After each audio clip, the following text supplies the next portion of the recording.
welcome back to Local Decision, and thank you for joining us. I'm Rusty Ray. We're joined now by Circle Pines City Council member Dean Goldberg, running unopposed for re-election. Dean, good to see you. Hi, good to see you, Rusty. Good to see you all dressed up. You're not in costume this time. I know. You've been really good about us kind of keeping up with the adventures of Census Man, and my coworker gave me a hard time because I put a graphic on our newscast that day that said Census Man saves the city. But really for Circle Pines, the census and the all-out effort, it really was a game changer.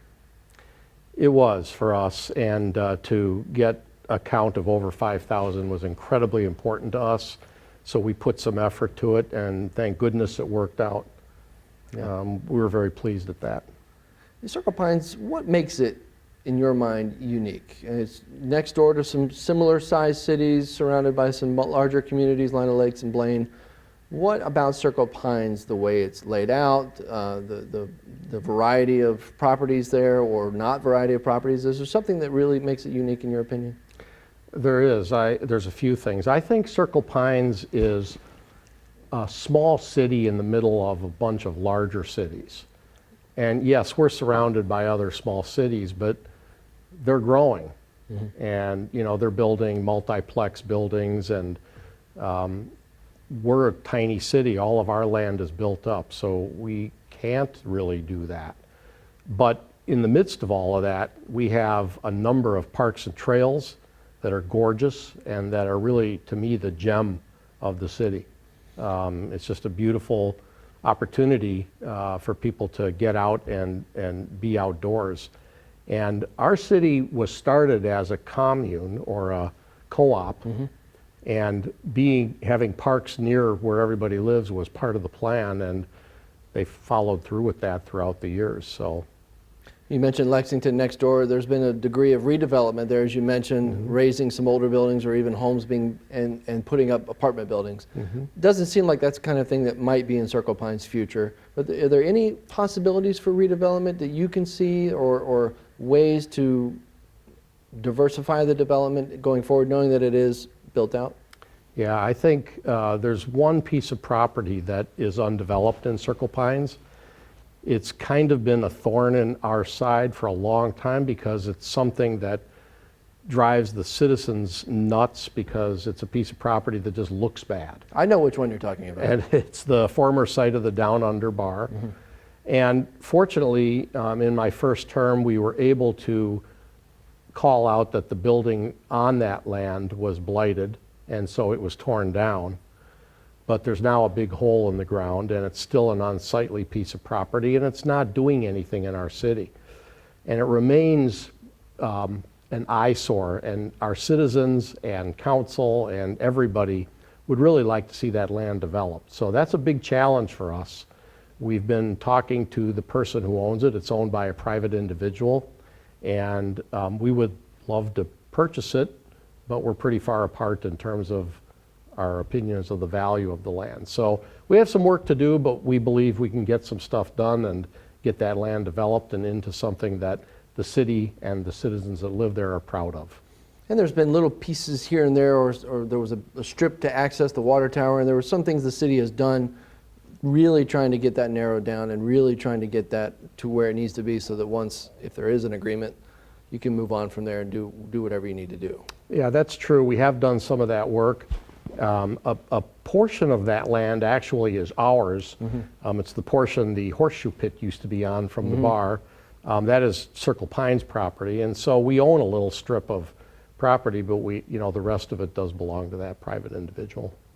What can you say about the recent changes with the Centennial Fire District? Are you on the steering committee for fire? Am I right? Am. And the decisions to outsource, and these are Mayor Dave's words, outsource the management, right? A kind of a mm-hmm. unique partnership with SBM Fire, but it allows Centennial Fire District to retain its identity mm-hmm. and to stay as it is in the community, mm-hmm. and perhaps even with some enhanced coverage. That had to be an important part of this. It was a very important part of it. And, the issue really was, we used to be a city that had 3 member cities in the joint agreement. Mm-hmm. And Lino Lakes pulled out, and it was left to Centerville and Circle Pines. Now, we're both 2 small cities, and we had a totally volunteer paid on-call volunteer fire force.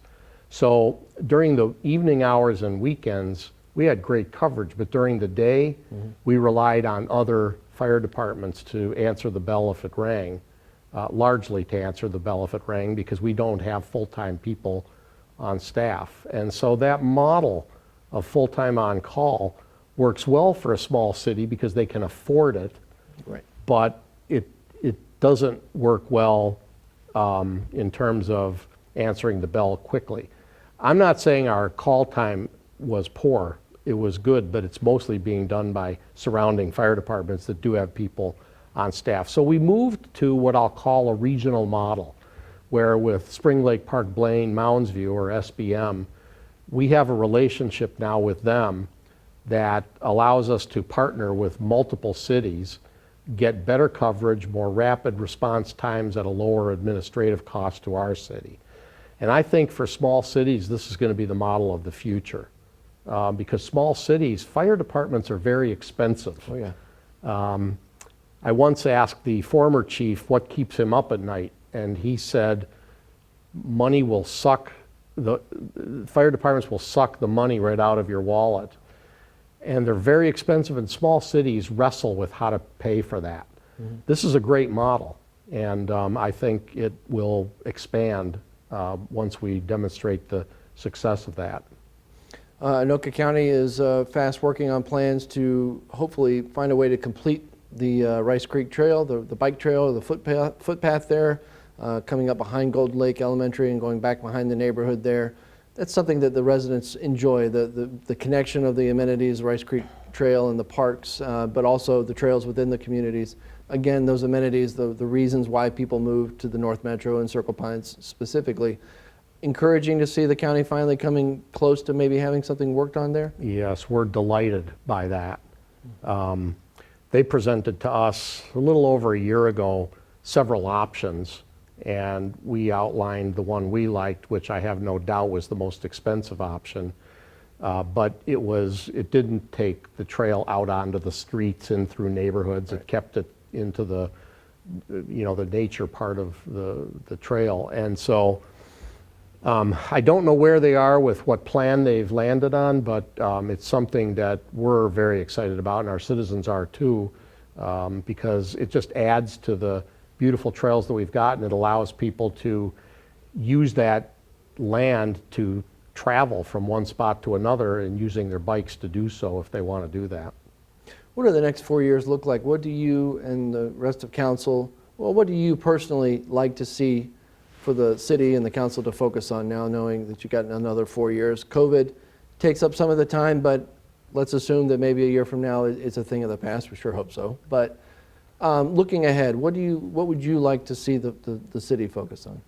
Well, I'll make a comment about COVID. I am a health professional, and I believe that this is going to be around for a while. I think it'll become an endemic, not a pandemic.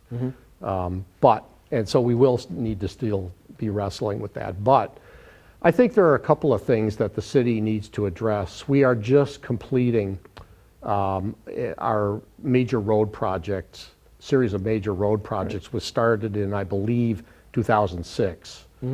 And so every other year since then, we've done a major road project. And these are roads that have not been fixed since they were built in the 1950s or 1960s. And so some of them are in pretty bad shape. They are no longer in bad shape. We have one more project in 2022. And then what council needs to address is a plan for continuing to maintain those roads over the next 10 to 15 years.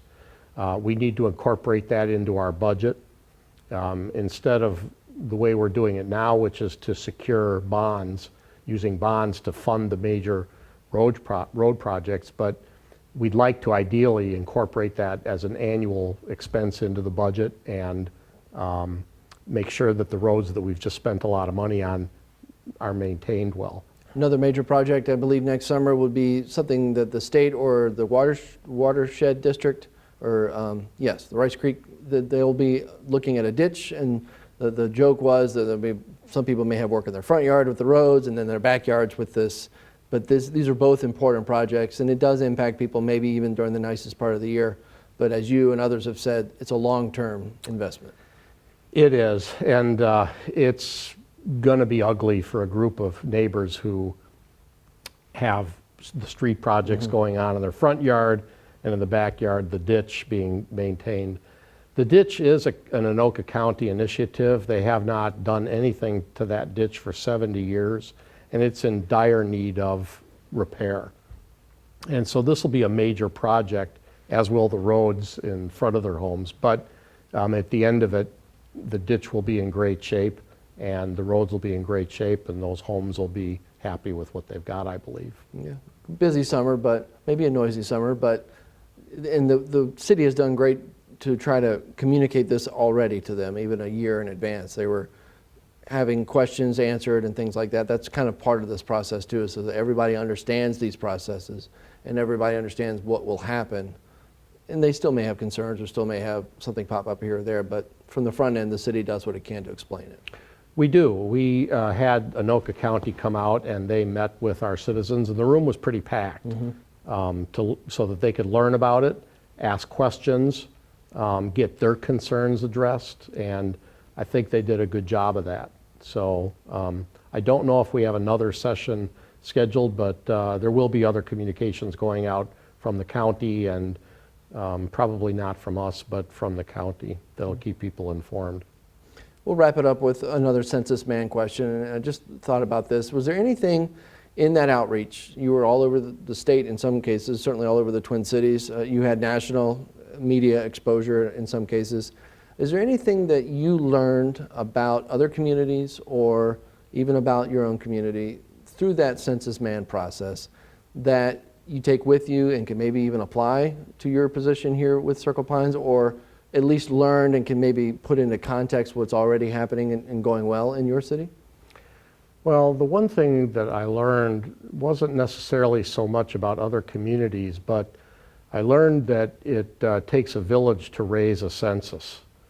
And oftentimes it takes a village to have each city do various things. And I think that's something that our city manager does really well, Patrick Antonin, is reach out to other cities to get information about what are you doing around this project. And he's able to inform council on that when we're dealing with various issues, and that's great information to have. Not that we're necessarily going to copy that, but it gives us a sense of what's going on. I think from the census perspective, there were a lot of people that worked on that initiative, and it couldn't have been done without that large group of people, and that included everybody from the state demographer's office all the way down to the local complete count committees that each city had, and the people that did the work of going out and knocking on doors and putting ads in newspapers and just talking about the census. So it really was a village effort, and it was a big village that did the work.